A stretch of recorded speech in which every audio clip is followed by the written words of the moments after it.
Hey, it's Conrad Thompson, and you're listening to a very special edition of Strictly Business. And of course, we couldn't do it without the one and only Hall of Famer himself, Mr. Easy E, Mr. Eric Bischoff. Eric, how are you, man? I am just sitting back trying to digest all of the news. And I want to point out that John Alba couldn't be here. He's on the road traveling today. And we had recorded a show yesterday that was originally going to drop today. But with all the news that is developing this morning, as soon as I opened my eyes, Conrad jumped in and said, let's do it. And here we are. We're going to bring you as up-to-date as information as we possibly can today, Thursday, when Strictly Business drops. Eric, there's so much to unpack here. I feel like we should just let everybody know that we are actually recording at 1:05 Central. So that's 2:05 Eastern on Thursday, September 21st. And we're in the middle of a crazy day. We started with some pretty crazy news and then maybe some even crazier news, although we probably predicted some of this. We knew that this merger was going to change some things, that things would continue to evolve. And there would be some good and there would be some bad and there would be some ugly. And that certainly feels like where we are right now. But we started the day with some interesting news. And I can't say this is necessarily a surprise, but I want to talk about the strategy behind it. The news came out this morning that SmackDown is moving to USA. The Fox relationship is going to come to an end 1 year from now in October of 2024. Also in that release, I guess it looks like there's 5 more years of Peacock and maybe there's some primetime specials with NBC Universal in the future, but it feels as if this is, well, I don't know another way to say it. It makes a lot of sense as to why they had this merger announced last week. When I saw this news, Eric, and I want your 2 cents, I thought to myself, I had heard this thing might not be done, this merger, until the end of the year. And all of a sudden, no, it's going to be done in the middle of September. And I thought to myself, what does that mean is going to happen in late September? Something is happening. And of course, the value behind WWE stock, I think, Eric, you would agree, is largely hinged on the television rights deals. Mm-hmm. And there's been an expectation that every time you get a chance at a renewal, you're trying to go up, up, up, up, up. That's how you grow the business. It's your biggest line item. It's your biggest income source. It's your biggest revenue stream, whatever you want to call it. We got to try to grow it. And I couldn't help but wonder, man, were they crazy like a fox? Like, did they realize and recognize, hey, this deal is going to have to be announced. And if we're judged on our stock as it is, that we're not going to get this huge bump from Fox, maybe that could spell disaster for the price. So let's get this merger out of the way. Then we'll announce it. Maybe we can navigate these waters a little easier. What do you think of the timing of last week? The Endeavor thing is made official. This week, hey, we're off of Fox. Yeah, it's hard not to, accept or agree that there's a correlation between the two.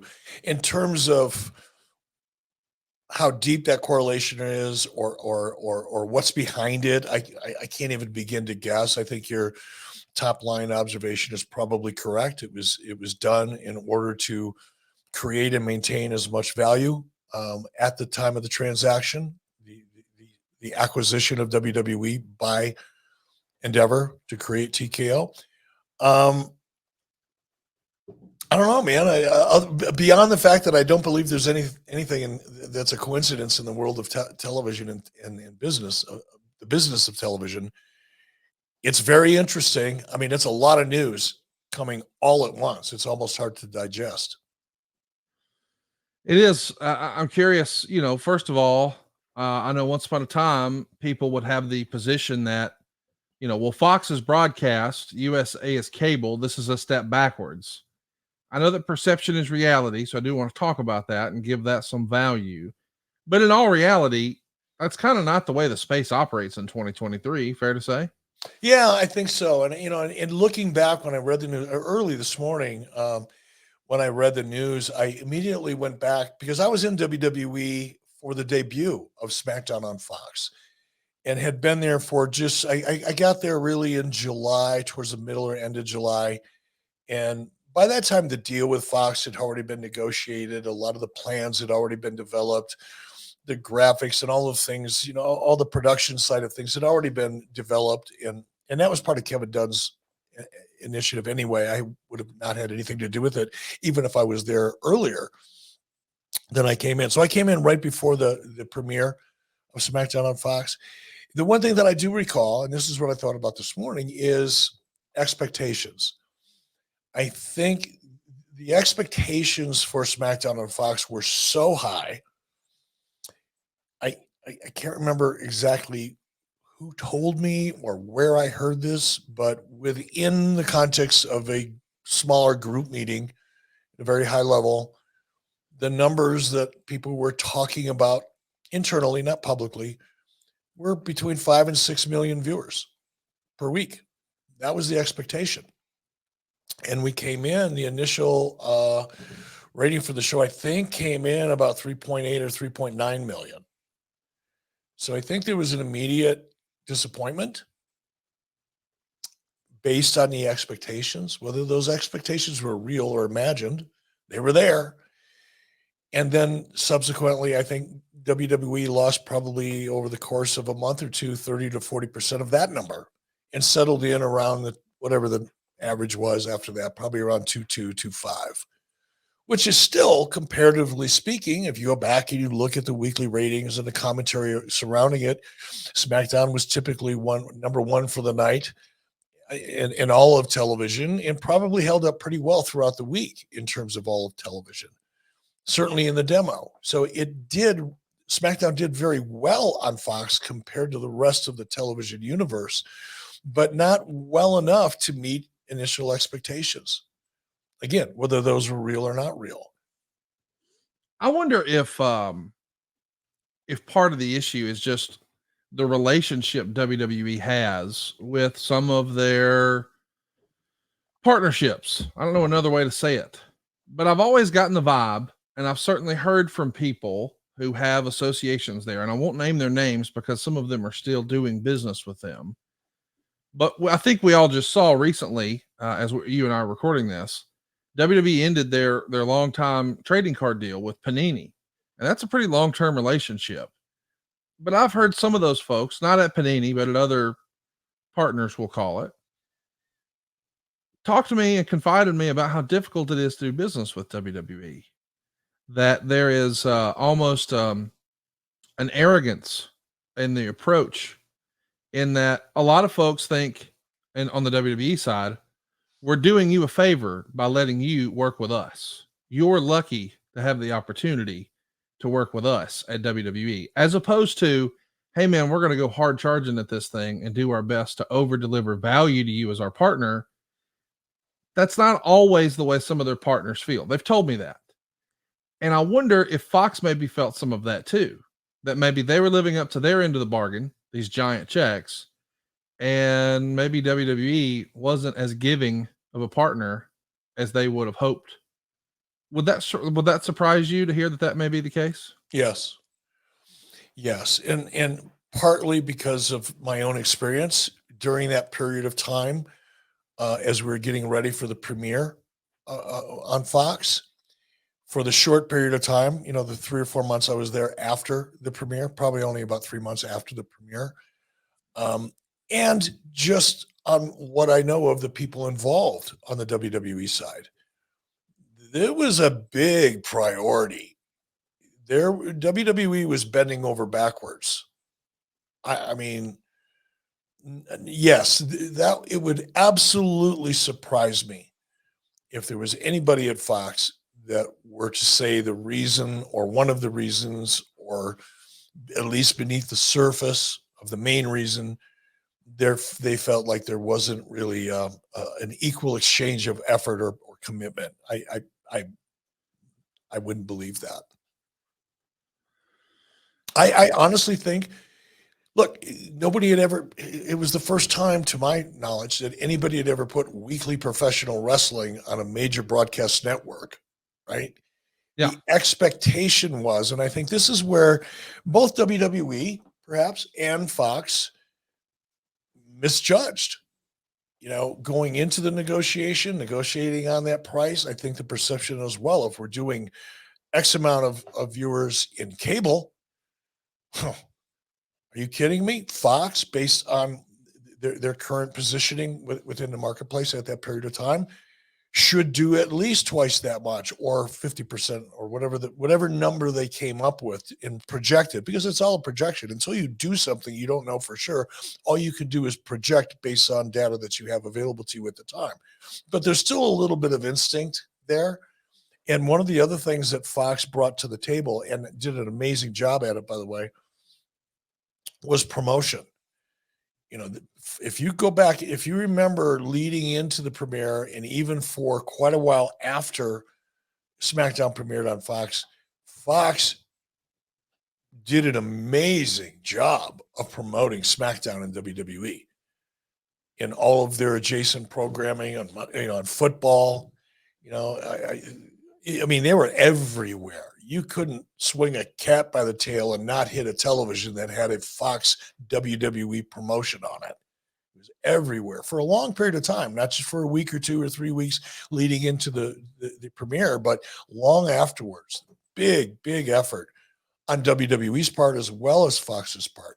And I think I don't want to call it a misjudgment, but I think the miss based on expectations, that's it, was that it didn't deliver the audience that the financial model was built upon. It's that simple. No, I mean, that's exactly right. I mean, I think that's important in what we're saying here. And you and I've said it a lot on our show, 83 Weeks.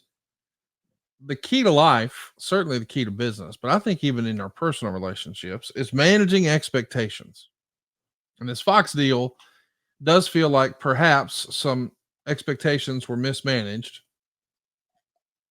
I don't know another way to say this. If Fox felt like they had gotten their money's worth, this deal probably would have been renewed. No? Absolutely.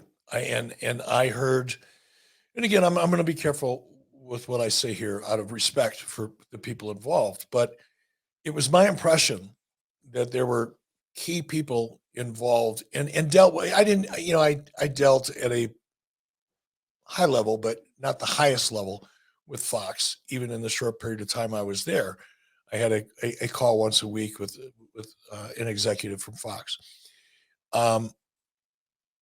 It was my impression that there was a lot of interest in not even waiting to the end of the term to renew and extend the deal beyond the initial contract agreement.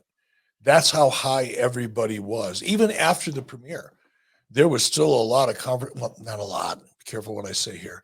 There was conversation that I was privy to that suggested to me that there was an expectation that the Fox deal would be a very long-term deal and would be extended before the expiration of the original deal.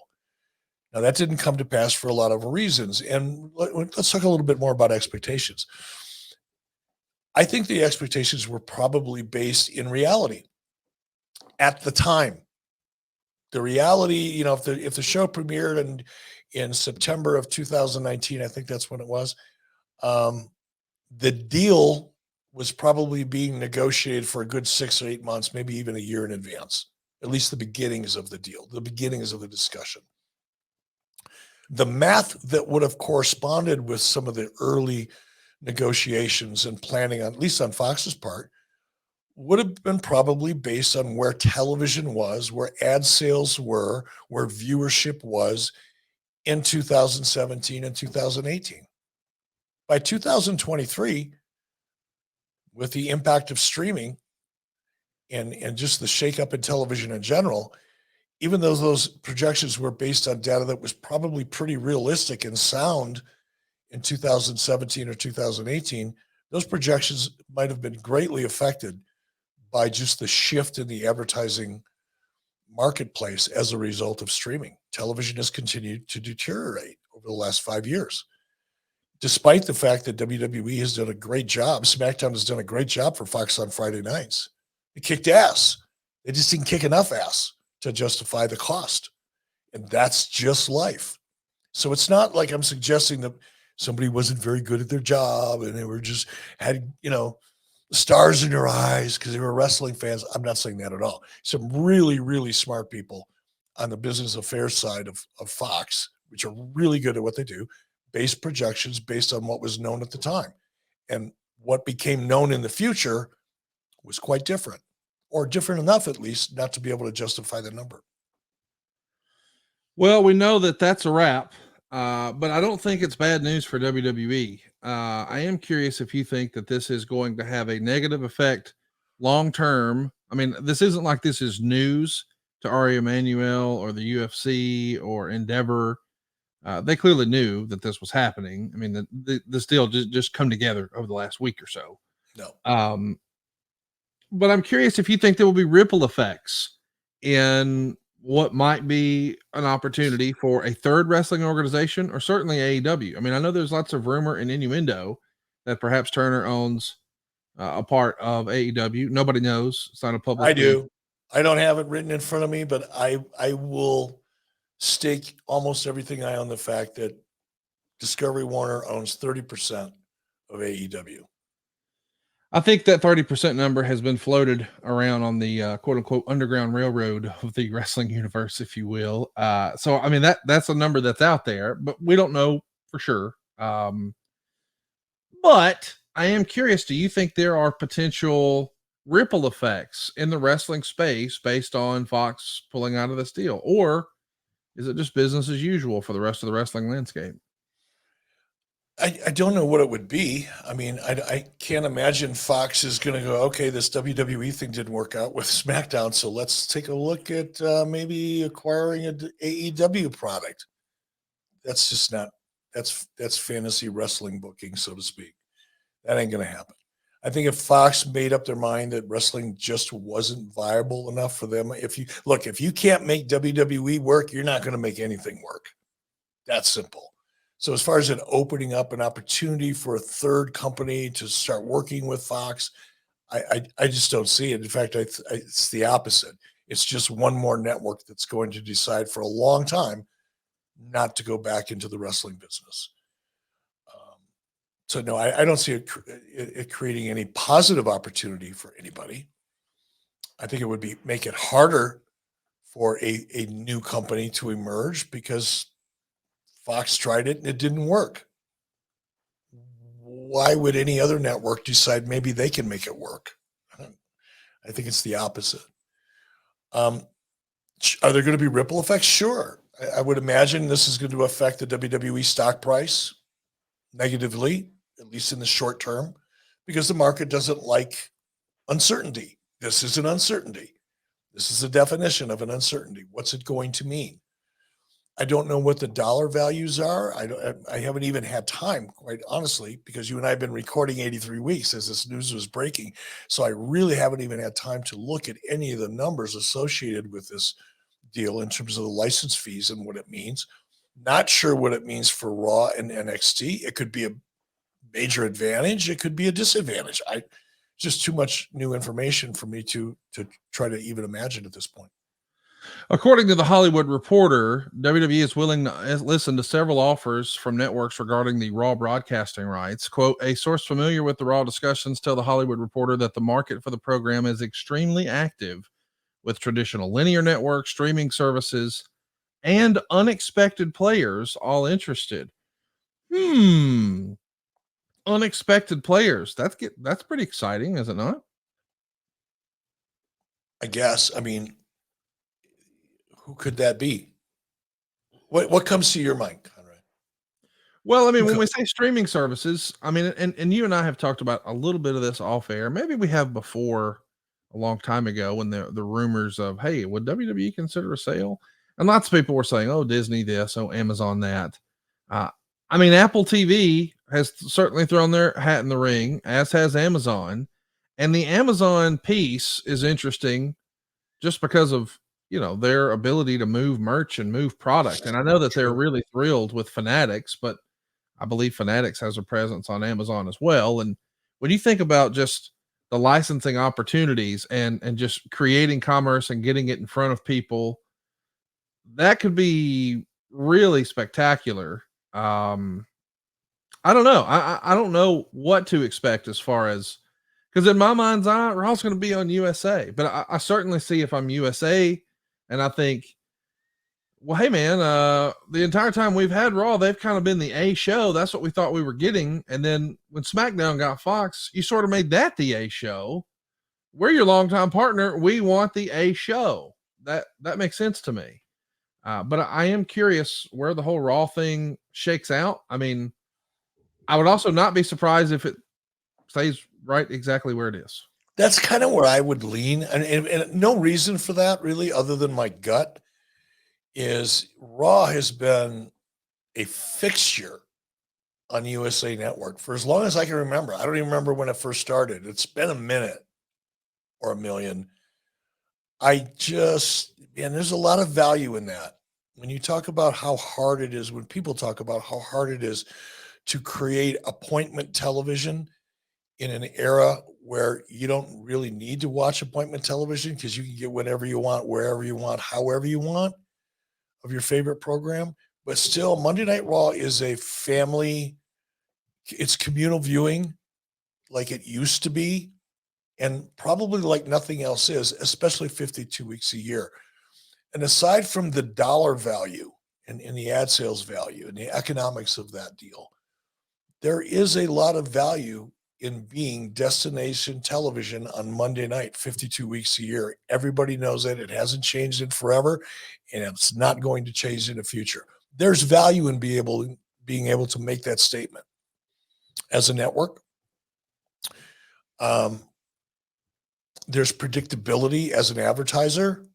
There's comfort and safety as an advertiser as a result of that.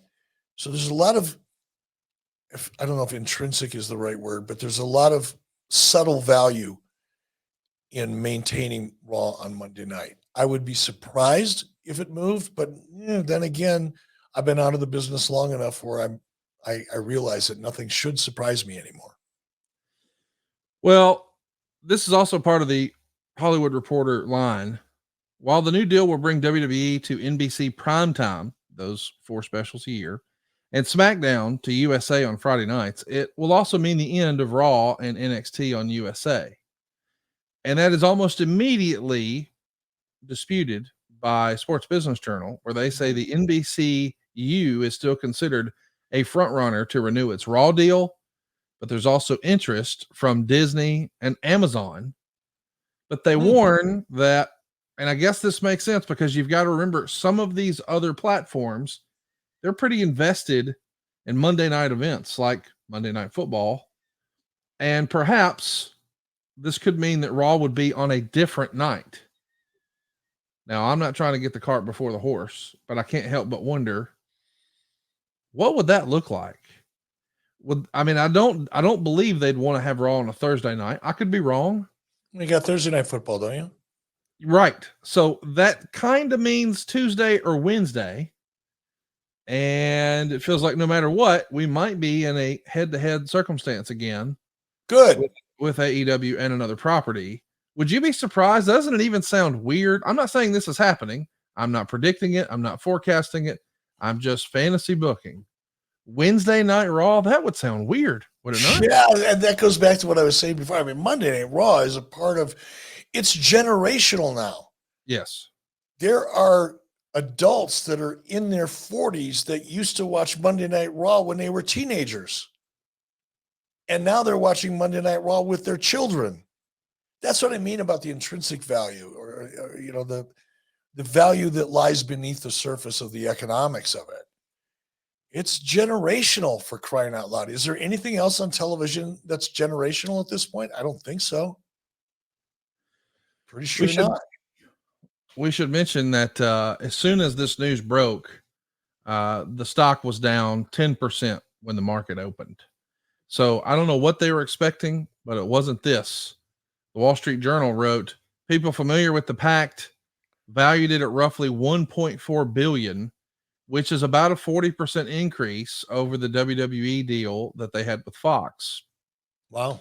That would come out to an average annual value across 5 years of $280 million compared to the $205 million that Fox was paying for SmackDown. And then CNBC came out and just straight out said, hey, the number's $287 million.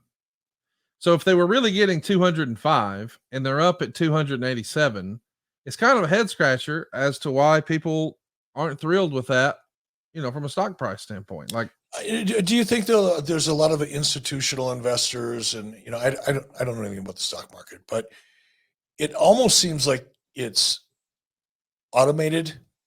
yeah, And I think anytime there is a major news story or shift in a company's business, there are investors who are going to take the more conservative approach and get out of the business for a minute and see where the dust settles.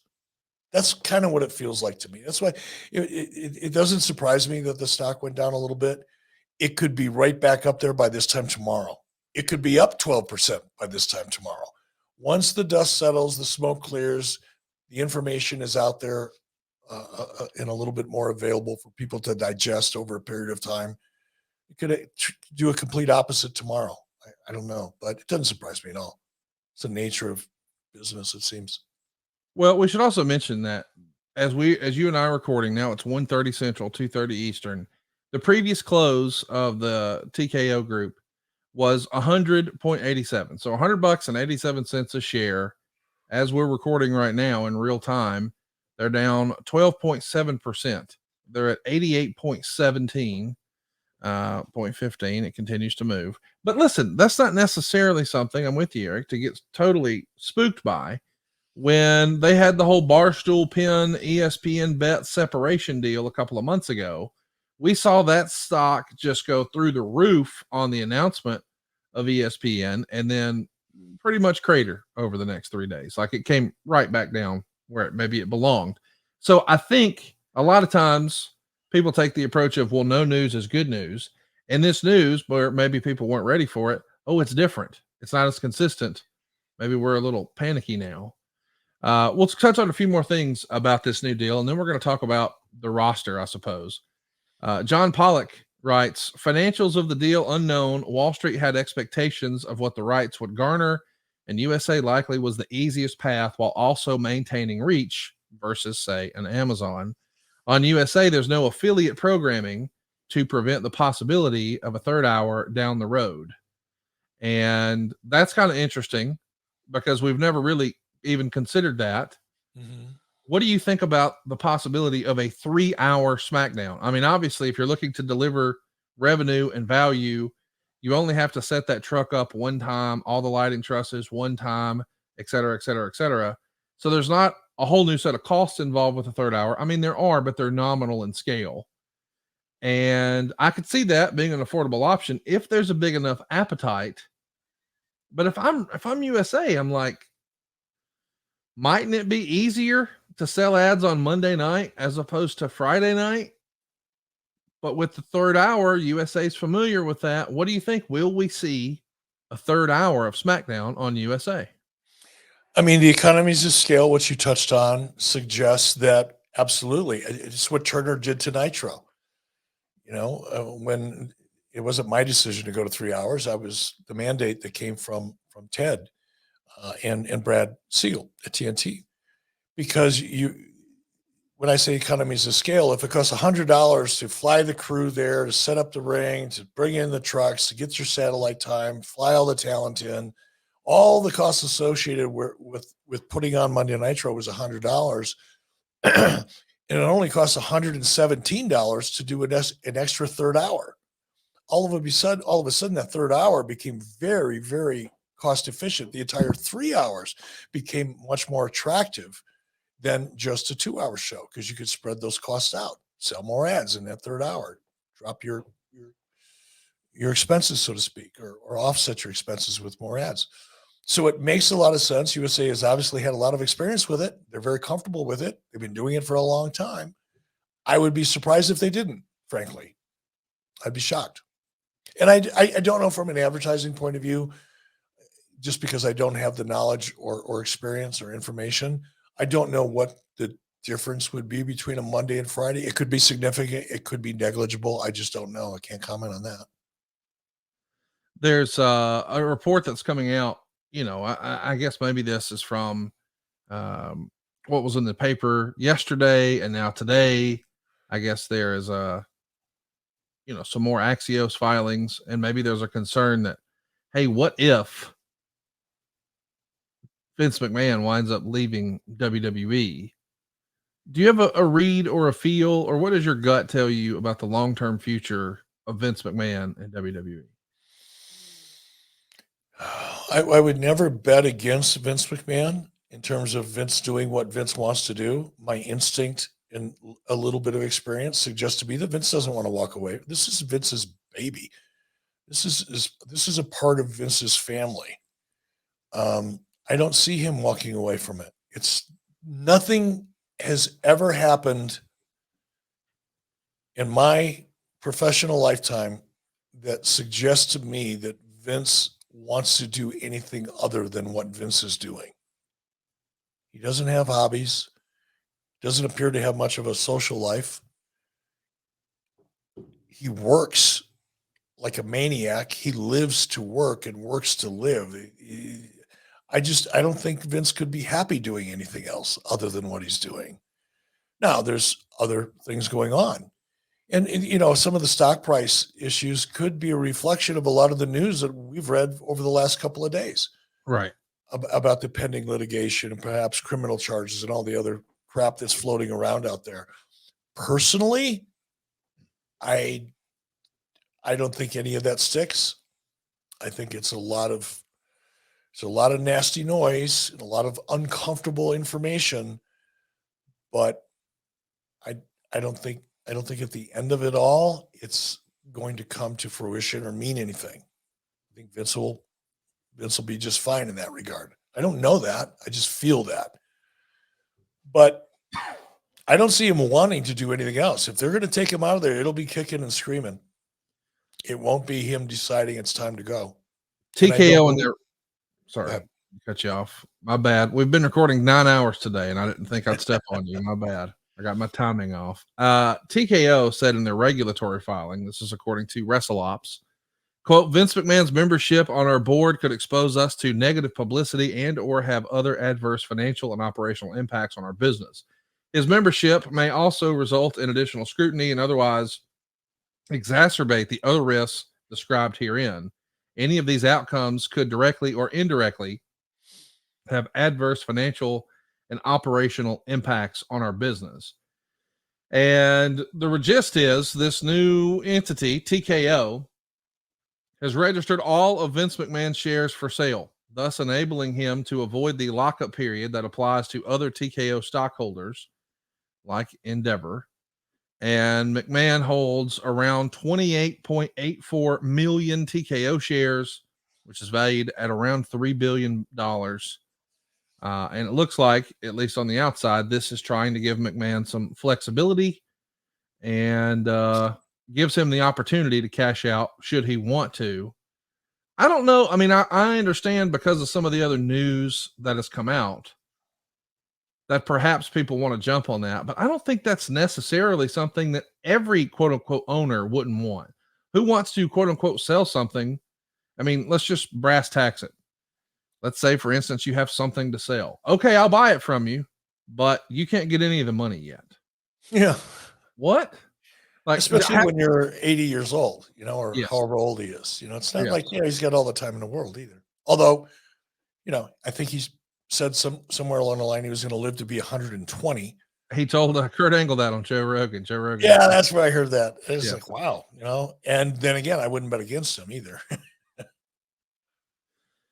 I'm curious to see what happens with Vince, and I'm even more curious to see what happens maybe with Monday Night Raw, because if we go to a streaming era of Monday Night Raw, that will really be a whole new world. I mean, we've talked about, I was talking with Jeff not too long ago on our show, My World, and he said, this is really the end of the territory system with the McMahons no longer being, the primary owner or what have you of WWE, and they have a parent company. I mean, this is it. This is the last territory. And the idea that there's not a Monday Night Raw on just feels weird after 30 years, doesn't it? It would if it happens, but I don't see it happening. But look, the audience will adjust. They always do. Yes. And, I want to go back to some of the statement that you read that evidently came from TKO as a risk factor regarding Vince and the news that's going on.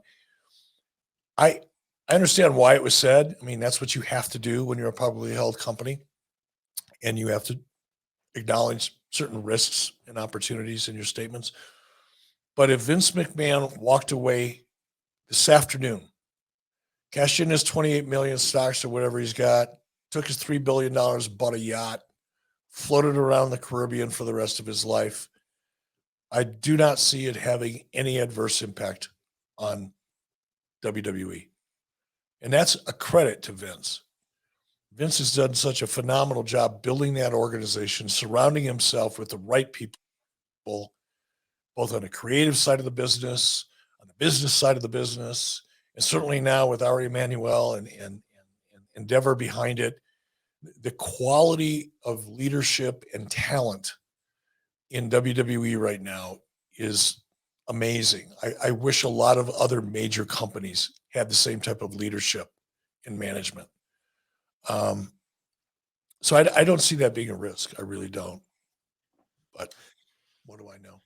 I'm sitting here in a treehouse in the middle of Wyoming. So, take my opinion for what it's worth.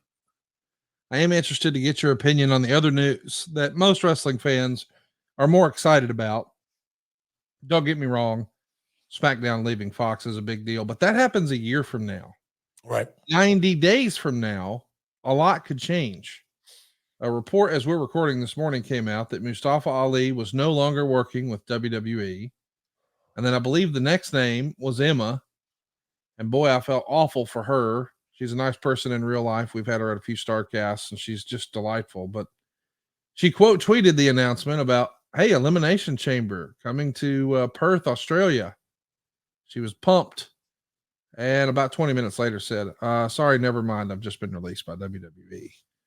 Felt awful for her, but this isn't her first time leaving WWE. Hopefully it's not her last time being there, but she'll be successful wherever she goes. I am curious. Let's just stop there before we run through the rest of the list. Mustafa Ali, is that a guy you could see showing up on an AEW show sometime soon, or what would you expect for him? Well, I think he's an amazing talent. I'm pretty good friends with him, by the way, and have stayed in regular contact with him ever since I left in 2019. When I say regular, I don't mean every week or every month, but we stay in touch, mostly through text and things. I think the world of him. He's an amazing talent, and I know he's an amazing amount of drive and ambition.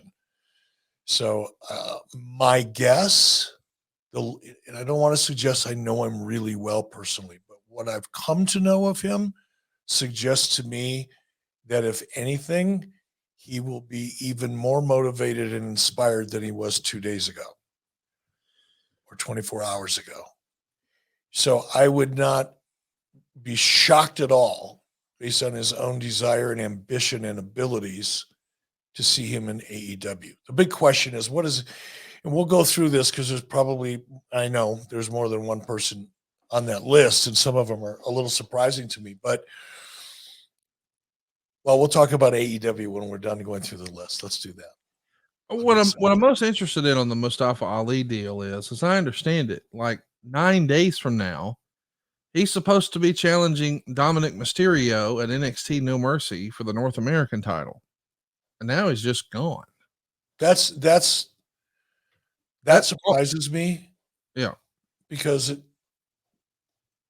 not that this would have been the greatest thing in the world to do, but from a purely business perspective, and probably for Mustafa as well, you could have released him at the end of the next month. You could have released him after would have been no harm and no foul, and wouldn't have any measurable effect on the bottom line. So you know him, I do not, but there's certainly been reports that he wasn't happy with WWE for quite a while and had been wanting this release. So I'm wondering, I don't know that that's true. I mean, here's what I think based on a little bit of communication I had with him.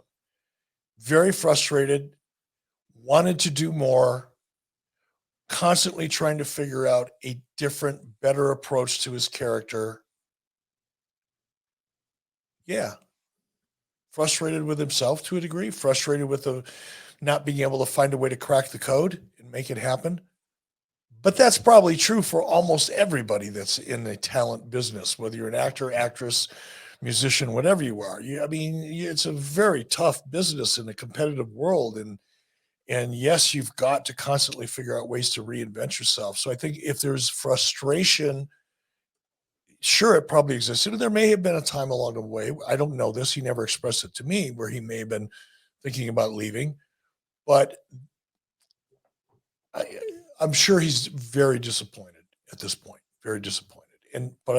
By the way, I think that disappointment will evolve into intensity and determination to prove that WWE made a bad choice. Emma, we know we've seen her in Impact, certainly seen her in WWE a couple of times. I think she can pretty much write her own ticket. And I would imagine that we would see her land somewhere sooner rather than later. Elias is somebody you probably worked a little bit with. Mm-hmm. Once upon a time, boy, he was getting a lot of television time. I think he and Kevin Owens still may have the Cheap Heat record reaction. I was a little surprised that they didn't do more with Elias once he had that television steam, but it felt like he hadn't been a priority in quite a while. But what a look, what a performer. I hope it's not the end for Elias. What do you expect? Harder one to get a feel for. I did work with him quite a bit for a short period of time while I was in WWE. We talked pretty regularly and talked about his character and ways to improve and maybe, take different approaches to things, all on a fairly superficial level, but still a pretty consistent level. And I just got the impression that he was very, very committed and a very talented guy. He wasn't afraid to go out and try anything new. And he was credible and talented. So I just don't know what his ambition is. It's hard. Look, he's not young. He's not a 25-year-old or 28-year-old or 32-year-old. It's at some point in time, you reach a certain age in your late 30s, early 40s, which I think that's probably where he lands. You've got to kind of make up your mind whether you're going to pursue this line of work for the next 20 years, or maybe while you're still young enough, shift gears and pursue something else while you're still young enough to do it. Because the last thing you want to do, and I've kind of lived this to a degree, is you spent 30 or, in my case, I stayed in the business till I was in my 50s, really my 60s. And at some point, you realize, okay, your time is up. That train has left the station. Now you got to do something else. You've got to reinvent yourself. Right. And I've been fortunate because I wasn't a wrestler. I was more on the business side of things. I was able to more easily migrate into other interests and lines of work and kind of leverage my experience and time in wrestling in order to create other opportunities because I wasn't a wrestler. It's a little harder to do when you've spent all that time in the ring. Your skill sets in the ring don't necessarily translate to a lot of other businesses. So I think for someone like Elias in his age group, I think probably the discussion is more internal than external. External meaning, I wonder if Tony Khan's interested in me, or I wonder if I could go to Impact, or, whatever. I wonder if I can, make a couple $100,000 a year on the indie scene for the next couple of years. That's a great conversation to have with yourself if you're in your 20s or early 30s. It's a little bit more uncomfortable when you're in your late 30s or early 40s, if that makes sense. Let's run through a few other names that made the list. Riddick Moss and Rick Boogs. Any experience working with those guys in your 2019 experiment? No, to be honest, experiment, that's a great way to say it. No. If I had any contact with him, I don't remember it. I don't think Aaliyah has wrestled with WWE at all since she lost the tag titles over a year. As I understand it, she was released today as well, as was Top Dollar. Any interaction with either of those folks, or Top what? Dollar I had on Strictly Business a while back. That's right. Yeah. So super guy. What a big personality. So, but professionally, no experience with him, but just what a great guy and a big personality. I'll be surprised if he doesn't end up pursuing the business either on the independent scene or in AEW or somewhere else. Well, he knows how to get people talking. I've enjoyed some of his raps he's posted online. We had him here at the house for a AEW most or A&E, easy for me to say, most wanted treasures episode. Just a super guy in person. But I know that different people have different takes on him. Well, I can only tell you what my experience has been, and it's been fantastic. So I, for one, hope that he finds success in whatever it is he does in life. But before WWE, he had a little run in a thing called the NFL. So I think he'll be just fine. Shelton Benjamin is one of the names that shocked me the most today. He was such a big part of the Hurt Business, just a longtime WWE guy. By all accounts, one of the nicest human beings you could ever meet, and a great close personal friend to a lot of folks in WWE. And it feels like his time there has now come to an end. Uh, I would not be surprised to see him wind up doing something else in professional wrestling. Like, you got to think, if he wanted to be a trainer or a coach or a performer, he has options. But this is definitely a person you worked with, gosh, 20 years ago with Right. WWE. What do you think about Shelton? The world. He's genuinely one of the nicest, most professional and talented and gifted athletically people I've ever worked with. That one surprises me because Shelton is one of those guys you could put him up on the shelf. You could just kind of keep him there in inventory and you can pick him out and plug him into any scenario you felt you needed at that moment, and he could over deliver. He's such a great performer and such a pro. And like I said, just so gifted athletically that he and another individual we're going to talk about in just a moment are the ultimate professional wrestling utility players because they can do it all. Well, you teased it. We should talk about it. Maybe the most shocking name for a lot of WWE fans today. Dolph Ziggler has been released by WWE, and you and I had a chance to talk off air before we clicked record today. And my goodness, that was the one that maybe shocked both of us the most. He just turned 43 years old, still in phenomenal shape. He's done a lot of television stuff. He's done stand-up comedy, and he's been with WWE forever. He started with the company in 2004 on TV, I believe. So we're Wow. talking nearly 20 years of continuous employment with WWE.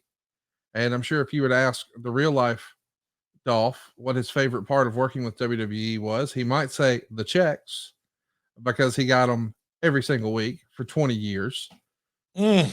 And when you look back 10 years ago, the night after WrestleMania in 2013, where he did the cash in, it's still one of the loudest pops in WWE history. He was Mr. Money in the Bank.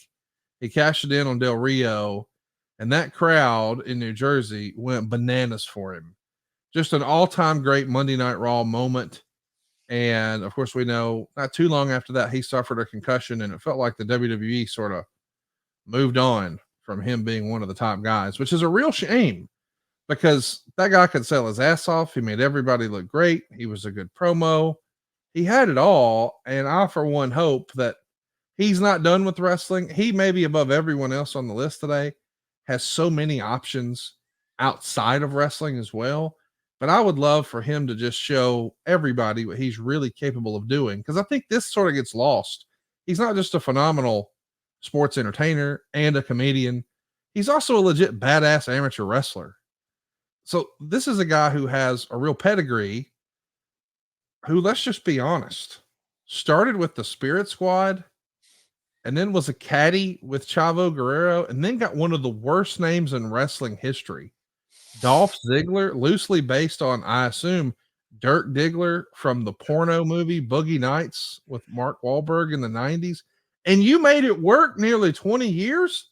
Yeah. Bravo, you talented son of a gun, you. Bravo.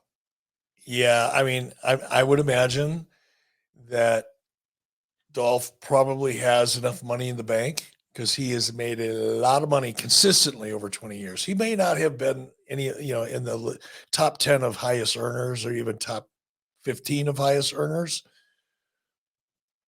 probably top 15, but he's been doing it for 20 years. That's a lot of money. And he probably is financially in a position where he could either just retire or pursue something else that he had passion with, whether it's stand-up comedy or acting or any number of other things, because he's such a gifted talent. But I don't know Dolph at all. I mean, we're, when I see him, we're friendly, but we don't text or stay in touch, or I don't have any direct relationship whatsoever. I just know what I see. Mm-hmm. And sometimes what I see in the ring or on TV, but also what I see, I follow him on social media and some of the things that he's doing. I've seen some of his stand-up comedy, not live, but social media. I think he's going to do what he's going to have the most fun doing, because he's got the option to pursue fun rather than finance.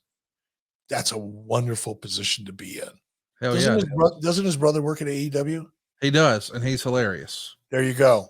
So out of the entire list of everybody that we've discussed, if there's one that I see making that move more than anybody else, it's Dolph, because his brother's there, and that would be fun. And I think that's probably going to motivate Dolph more than anything else at this point. He doesn't need the money. I might guess. I don't know what he's done with his money, but he seems to be a very smart guy. He's going to pursue what makes him happy. And I think probably working with his brother would make him happy. So that'd be my bet, is that if there's any one of those people that are going to go to AEW, it would be him. Well, I'm excited to see what any of these folks decide to do next. I had a conversation with somebody that I won't name, but I will say, I think people are sleeping on Dolph's amateur abilities. And somebody that you and I both know, like, and trust in the wrestling business, when people were once That's a short list. It is, but this person is on the list for both of us. And when we were having a conversation about best wrestler in the world, that sort of thing, a lot of people were saying it was a handful of performers in New Japan who at the time were wrestling once every 3 weeks and wrestling 40 and 50-minute matches. And the quip was made, there'd be a lot of greatest wrestlers in the world if they wrestled once every 3 weeks and they were given 30 and 40 and 50-minute matches for every match. Let's say you go get your shit over in a TV match with 6 minutes, including entrances. That is a different animal. Yep.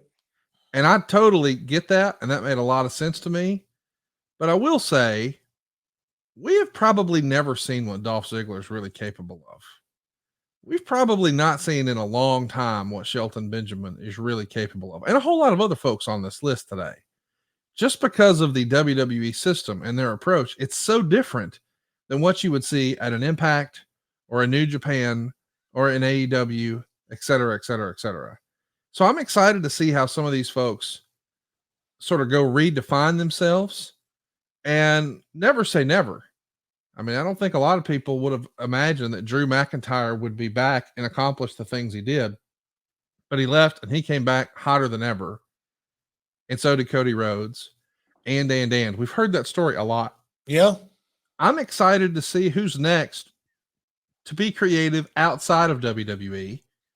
But maybe the larger story here is, Eric, I can't help but wonder, since we did just do this big new merger, these releases have to be a function of, hey, UFC has had less top line revenue than WWE this year, but yet they're twice as profitable.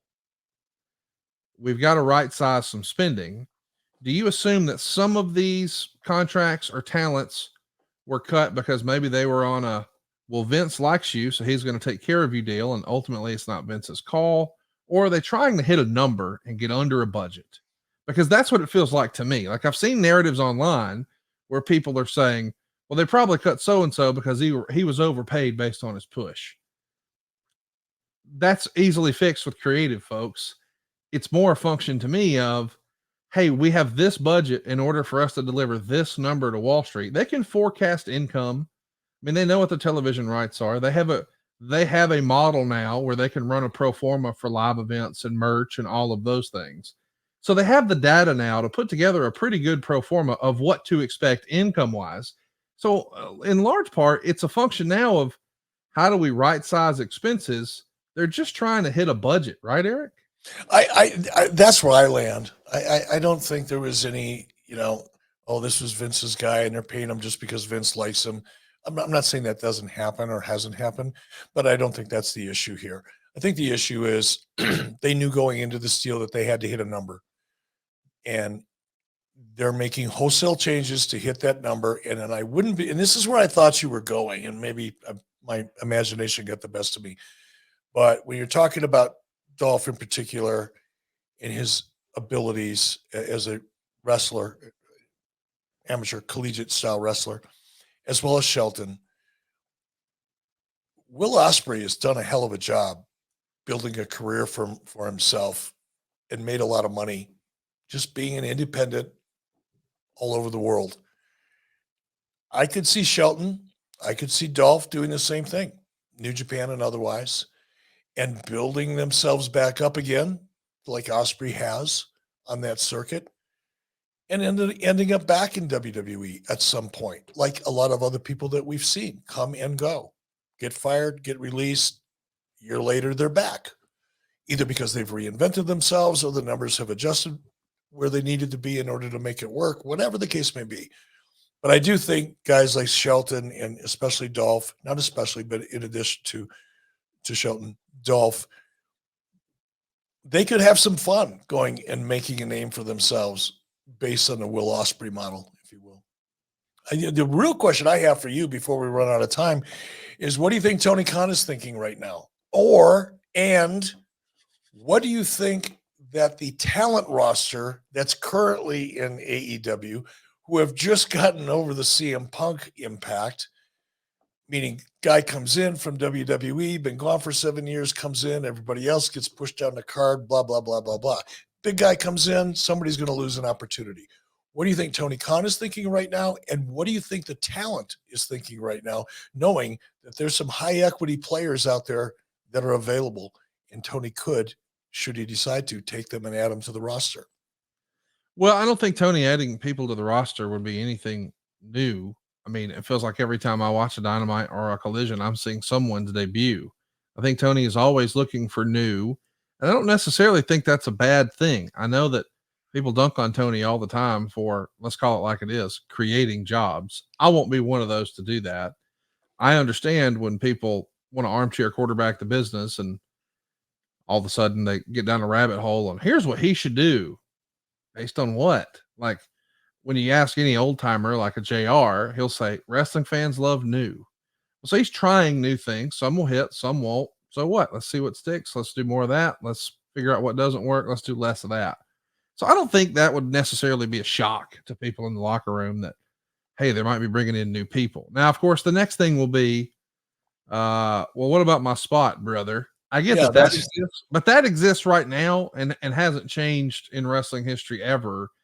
But a function of, do we think that because new talent is available, they might lose their gigs? I don't think that's really something they have to worry about on the AEW side. Layoffs coming. I mean, I could be wrong. Not layoffs, just opportunity, TV time. Well, it's already so razor thin, man. You know, you've only got a handful of, you got so many wrestlers and just 5 hours of programming. I would imagine that eventually he's going to, with one of these streaming services, and I know everybody is saying, oh, Max could be it. And maybe it is. I don't know. But it feels like the Ring of Honor opportunity could be a thing. You've got a lot of really great talent there that if you had a Ring of Honor show that was on a streaming service, that could build a sizable audience that in time could get a really devout following. And I know some people would say, I don't know about that. I'd like to remind you that's how NXT started. Before NXT was a television property, when people were really excited about NXT, when NXT was at its critical peak as far as fan reception, they did not have a television show on a linear network. It was something that was on a streaming service. So I could see that working for Ring of Honor, for that niche audience that they get really excited about. Now, does that mean they'd be a competitor to WWE as Ring of Honor? Of course not. But they could They could vie for that clear cut number 3. I mean, they'd be battling with Impact for that, in my opinion, right now, but they could be competitive there with the right talent base. So I don't know that this has a huge impact on AEW, if I'm honest. But in 90 days, I suppose we'll see. It seems like if you were steering the ship over there, you might make a play for Dolph Ziggler. Is that fair to say? Oh, yeah. Like I'd already be having a conversation with him, as well as Shelton, and others. But those would be the two guys that, yeah, I'd already have. If I wasn't talking to them, somebody that I trusted would be. My only 2 cents, unsolicited as a fan, what the hell do I know? I would not necessarily want to be a part of some mass debut where on the same night we're going to debut 9 different characters. Oh, no. Like I know we've seen some of that. We saw some of that with like the WCW Invasion, and I know a couple of years ago we had, Ruby Soho and Adam Cole and Bryan Danielson all on the same day, and almost set an expectation that with every new AEW show, it became, all right, well, who's showing up tonight? Yep. I think it would be cool if we had a real surprise. I mean, the moment that Jon Moxley was a surprise debut in Vegas at the first AEW pay-per-view Double or Nothing, that was special.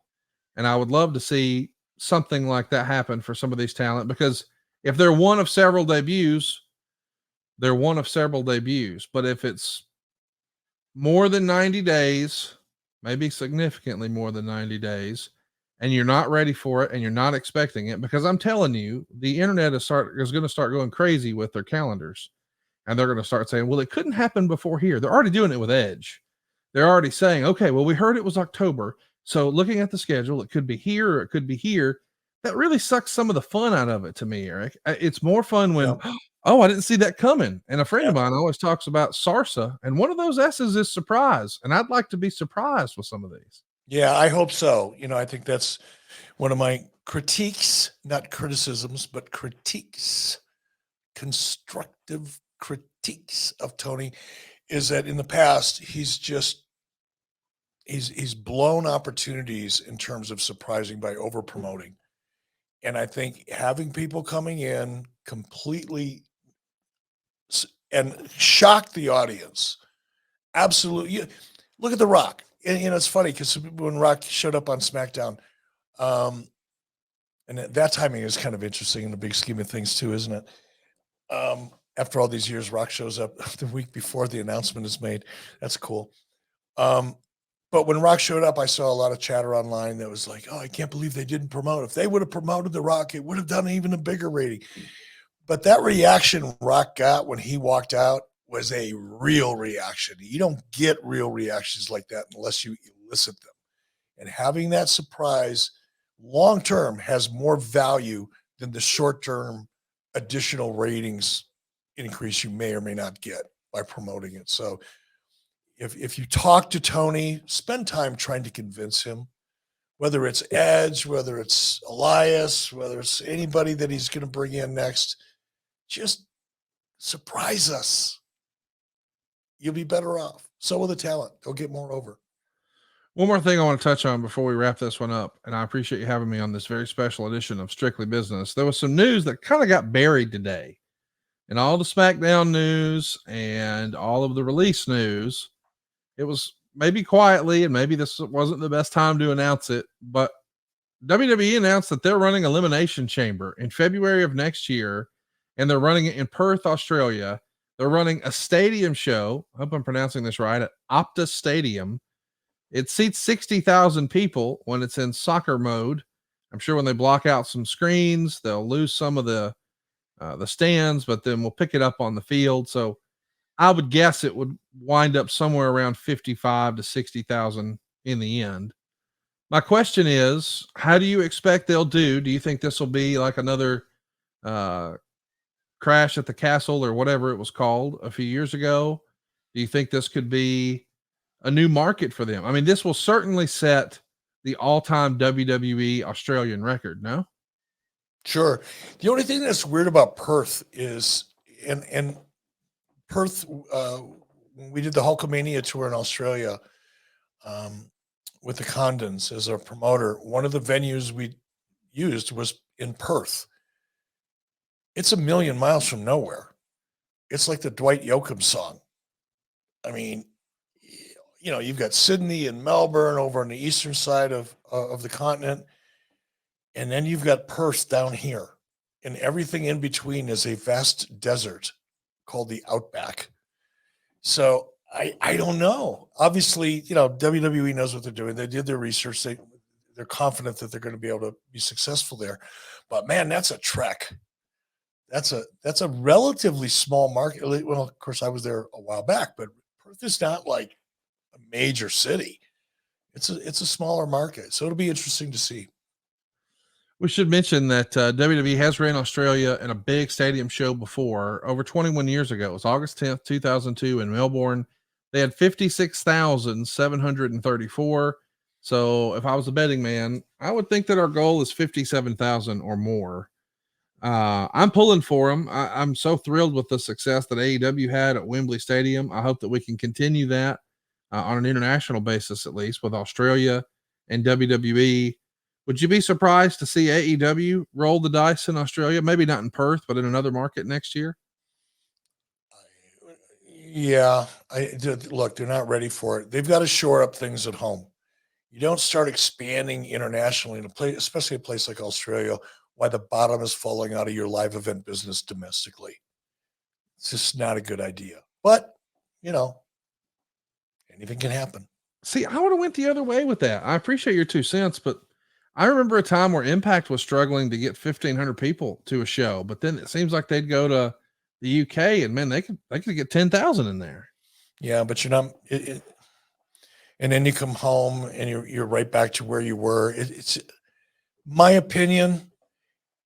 I've used this analogy so many times when talking about the professional wrestling business in almost any aspect of it. Building a brand in the professional wrestling industry is very much like building a house.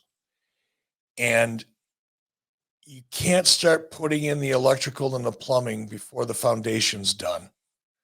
You can't start putting up walls and framing the outside structure of the house, before your foundation is strong. You can't put the roof on. You can't put the walls up before you get the electrical in. You've got to do things in certain order in order to have a strong foundation for your house and your business. And I think jumping out there and expanding internationally or adding more programming content before you figured out how to shore up your core programs, I just think it's a mistake. You're spreading your resources too thin.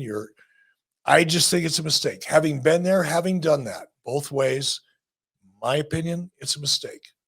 But what do I know? Well, I know we're going to have some fun. We're going to have a lot of fun. Actually, this coming Monday, you and I are going to get together right here on the 83 Weeks feed, and we're going to be talking about your ascent behind the scenes in WCW, how you became the executive producer, and then how you became the big boss in the big seat. We're doing that next week and the week after that on 83 Weeks, a little teaser. We've got the only time Bret Hart wrestled Hulk Hogan. Whoa. We doing that? Just follow me, Eric. I got it, buddy. You got it? All right. I'm Gina because I'm confused. And in the meantime, you'll see us online. Keep up with Eric's travels as he's going to be making his way across the pond. He's at eBischoff on Twitter, and we'll see you next week right here on 83 Weeks.